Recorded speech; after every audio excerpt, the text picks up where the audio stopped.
Chapter 21. A New Departure in Flavorings.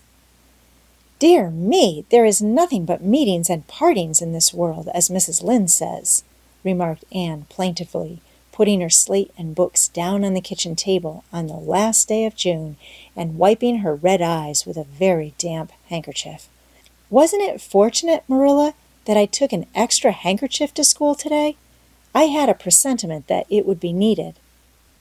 "I never thought you were so fond of Mr. Phillips that you'd require 2 handkerchiefs to dry your tears just because he was going away," said Marilla.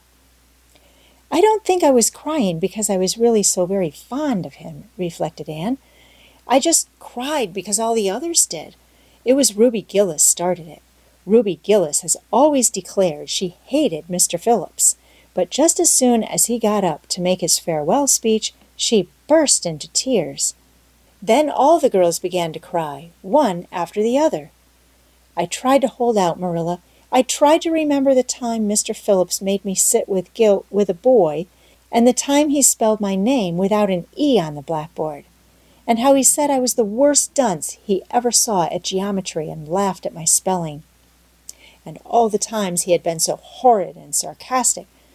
But somehow I couldn't, Marilla, and I just had to cry too. Jane Andrews has been talking for a month about how glad she'd be when Mr. Phillips went away, and she declared she'd never shed a tear. Well, she was worse than any of us, and had to borrow a handkerchief from her brother. Of course, the boys didn't cry, because she hadn't brought one of her own, not expecting to need it. Oh, Marilla, it was heart-rending. Mr. Phillips made such a beautiful farewell speech beginning, 'The time has come for us to part.' It was very affecting, and he had tears in his eyes too, Marilla. Oh, I felt dreadfully sorry and remorseful for all the times I'd talked in school and drawn pictures of him on my slate and made fun of him and Prissy. I can tell you I wished I'd been a model pupil like Minnie Andrews. She hadn't anything on her conscience. The girls cried all the way home from school.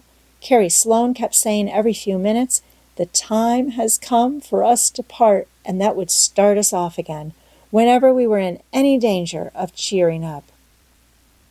I do feel dreadfully sad, Marilla, but one can't feel quite in the depths of despair with 2 months' vacation before them, can they, Marilla? And besides, we met the new minister and his wife coming from the station. For all I was feeling so bad about Mr. Phillips going away, I couldn't help taking a little interest in a new minister, could I? His wife is very pretty, not exactly regally lovely. Of course, it wouldn't do, I suppose, for a minister to have a regally lovely wife, because it might set a bad example. Mrs. Lynde says the minister's wife over at Newbridge sets a very bad example because she dresses so fashionably. Our new minister's wife was dressed in blue muslin with lovely puffed sleeves and a hat trimmed with roses. Jane Andrews said she thought puffed sleeves were too worldly for a minister's wife, but I didn't make any such uncharitable remark, Marilla, because I know what it is to long for puffed sleeves. Besides, she's only been a minister's wife for a little while, so one should make allowances, shouldn't they? They are going to board with Mrs. Lynde until the manse is ready. If Marilla, in going down to Mrs. Lynde's that evening, was actuated by any motive save her avowed one of returning the quilting frames she had borrowed the preceding winter, it was an amiable weakness shared by most of the Avonlea people. Many a thing Mrs. Lynde had lent, sometimes never expecting to see it again, came home that night in charge of the borrowers thereof. A new minister, and moreover a minister with a wife, was a lawful object of curiosity in a quiet little country settlement where sensations were few and far between. Old Mr. Bentley, the minister whom Anne had found lacking in imagination, had been pastor of Avonlea for 18 years. He was a widower when he came, and a widower he remained, despite the fact that gossip regularly married him to this, that, or the other one every year of his sojourn. In the preceding February he had resigned his charge and departed amid the regrets of his people, most of whom had the affection born of long intercourse for their good old minister, in spite of his shortcomings as an orator. Since then, the Avonlea Church had enjoyed a variety of religious dissipation in listening to the many and various candidates and supplies who came Sunday after Sunday to preach on trial. These stood or fell by the judgment of the fathers and mothers in Israel, but a certain small red-haired girl who sat meekly in the corner of the old Cuthbert pew also had her opinions about them and discussed the same in full with Mathew. Marilla always declining from principle to criticize ministers in any shape or form. "I don't think Mr. Smith would have done, Mathew," was Anne's final summing up. "Mrs. Lynde says his delivery was so poor, but I think his worst fault was just like Mr. Bentley's. He had no imagination. And Mr. Terry had too much. He let it run away with him just as I did mine in the matter of the haunted wood. Besides, Mrs. Lynde says his theology wasn't sound. Mr. Gresham was a very good man, and a very religious man, but he told too many funny stories and made the people laugh in church. He was undignified, and you must have some dignity about a minister, mustn't you, Mathew?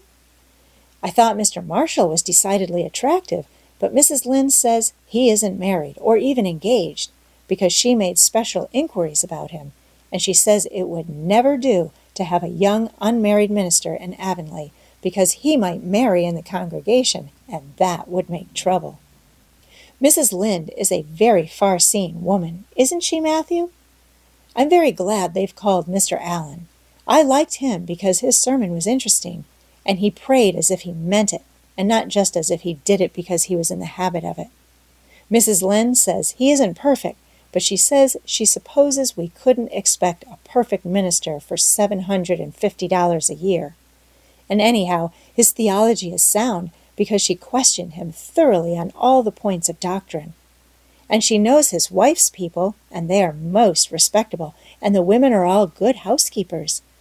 Mrs. Lynde says that sound doctrine in the man and good housekeeping in the woman make an ideal combination for a minister's family. The new minister and his wife were a young, pleasant-faced couple, still on their honeymoon and full of all good and beautiful enthusiasms for their chosen life work. Avonlea opened its heart to them from the start. Old and young liked the frank, cheerful young man with his high ideals, and the bright, gentle little lady who assumed the mistressship of the manse. With Mrs. Allen, Anne fell promptly and wholeheartedly in love. She had discovered another kindred spirit.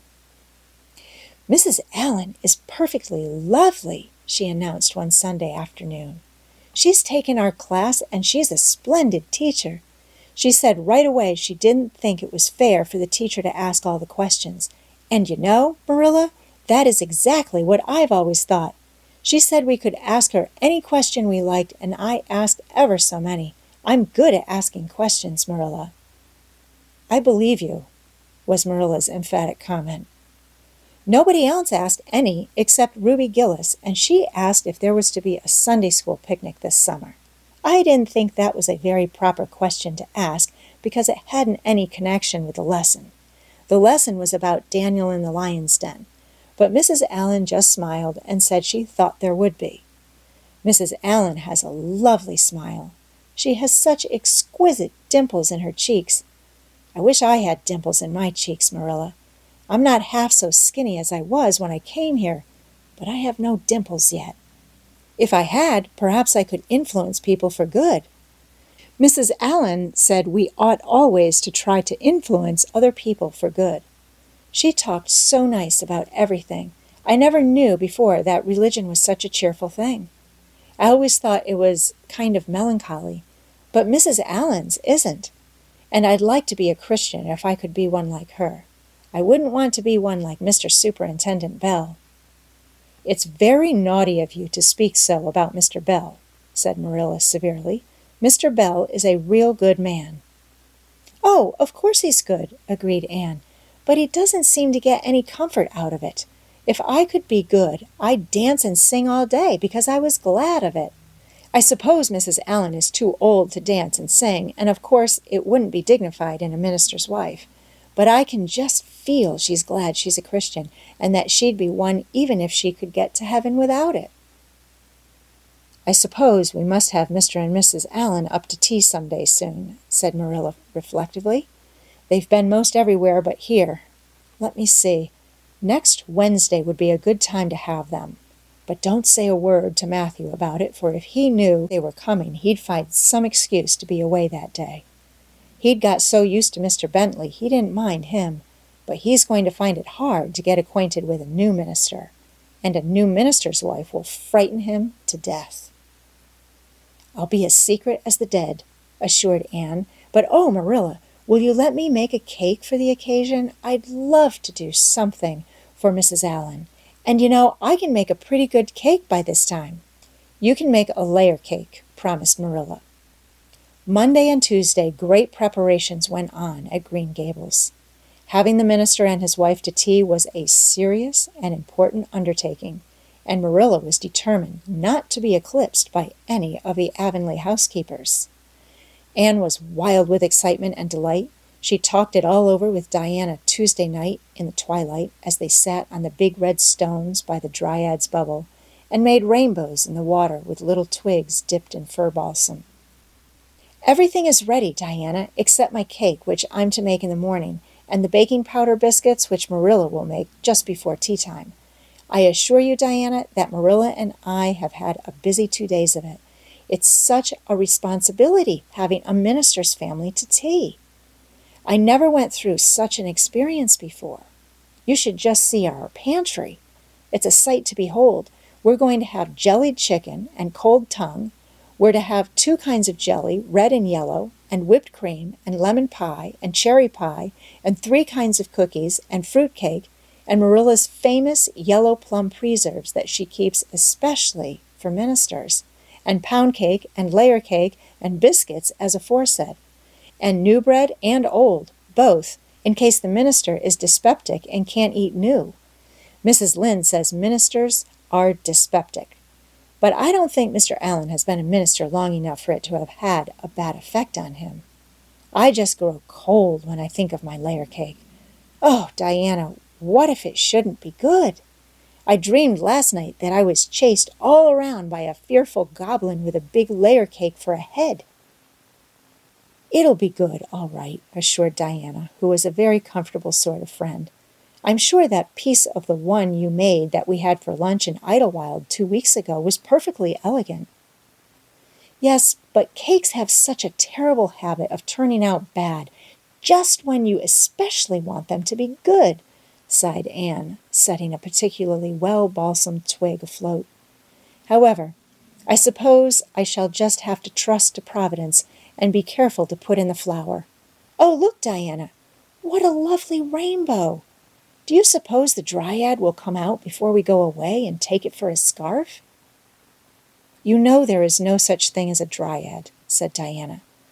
Diana's mother had found out about the haunted wood and had been decidedly angry over it.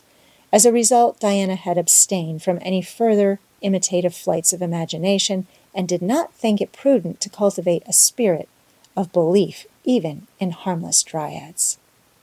But it's so easy to imagine there is, said Anne.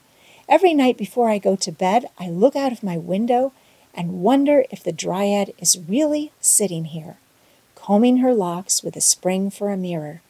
Sometimes I look for her footprints in the dew in the morning. Oh, Diana, don't give up your faith in the Dryad. Wednesday morning came. Anne got up at sunrise because she was too excited to sleep.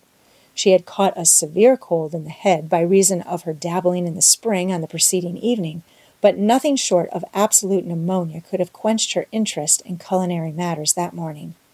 After breakfast, she proceeded to make her cake.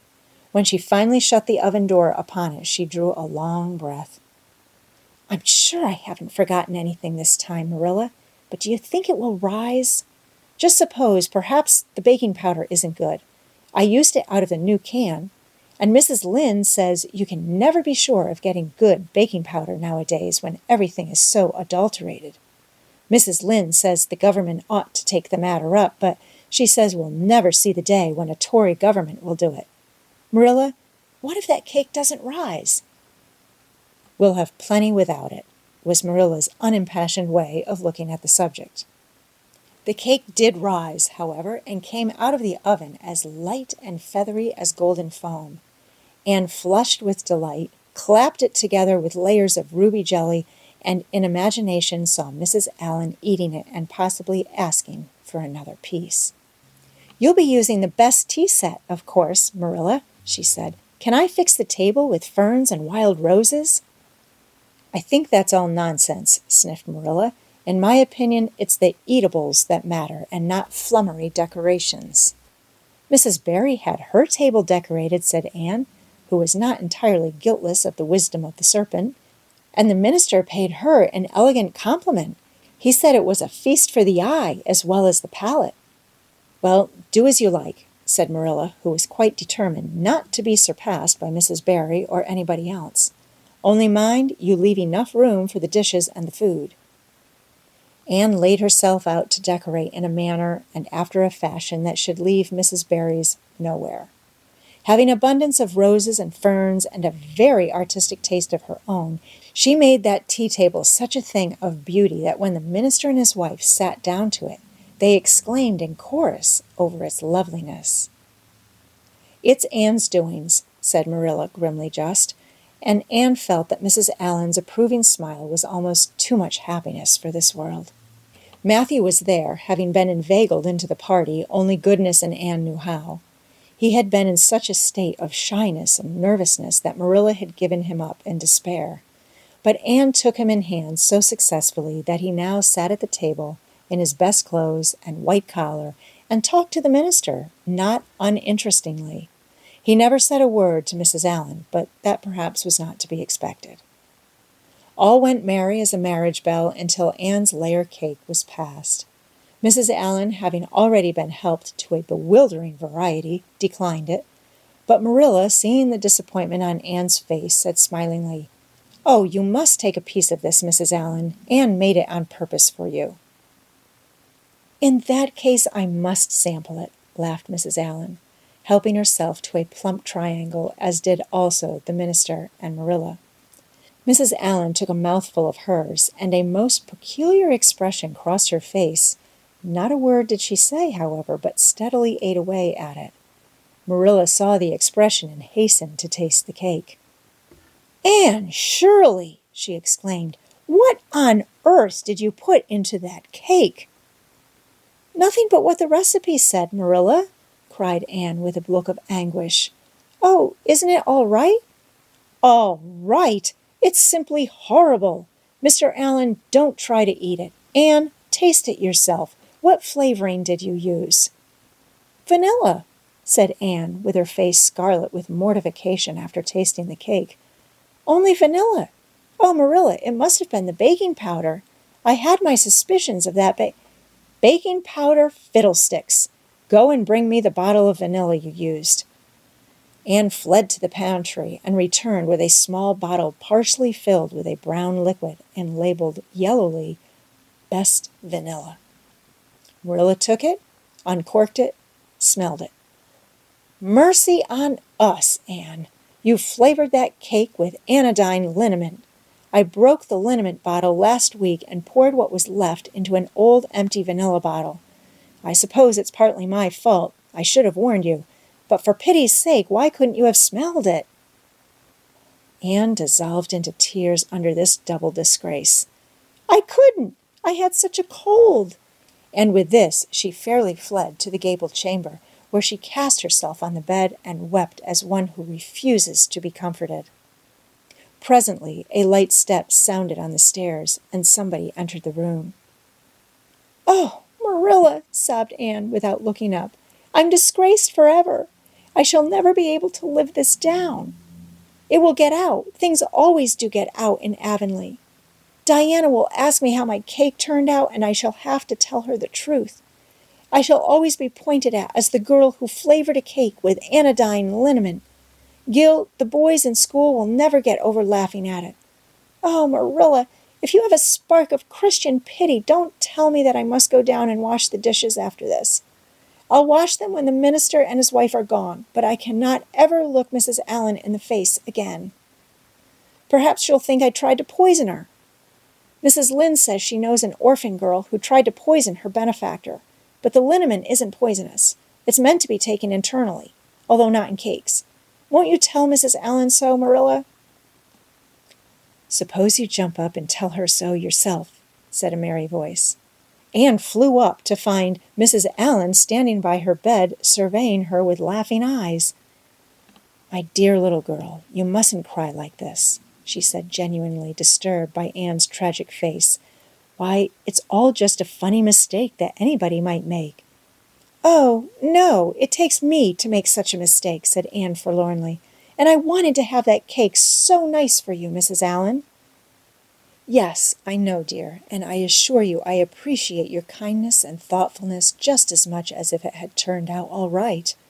Now you mustn't cry any more, but come down with me and show me your flower garden. Miss Cuthbert tells me you have a little plot all your own. I want to see it, for I'm very much interested in flowers." Anne permitted herself to be led down and comforted, reflecting that it was really providential that Mrs. Allen was a kindred spirit. Nothing more was said about the liniment cake, and when the guests went away, Anne found that she had enjoyed the evening more than could have been expected, considering that terrible incident. Nevertheless, she sighed deeply. "Marilla, isn't it nice to think that tomorrow is a new day with no mistakes in it yet?" "I'll warrant you'll make plenty in it," said Marilla. "I never saw your beat for making mistakes, Anne." "Yes, and well I know it," admitted Anne mournfully. "But have you ever noticed one encouraging thing about me, Marilla? I never make the same mistake twice." "I don't know as that's much benefit when you're always making new ones." "Oh, don't you see, Marilla? There must be a limit to the mistakes one person can make, and when I get to the end of them, then I'll be through with them. That's a very comforting thought." "Well, you'd better go and give that cake to the pigs," said Marilla. "It isn't fit for any human to eat, not even Jerry Butte."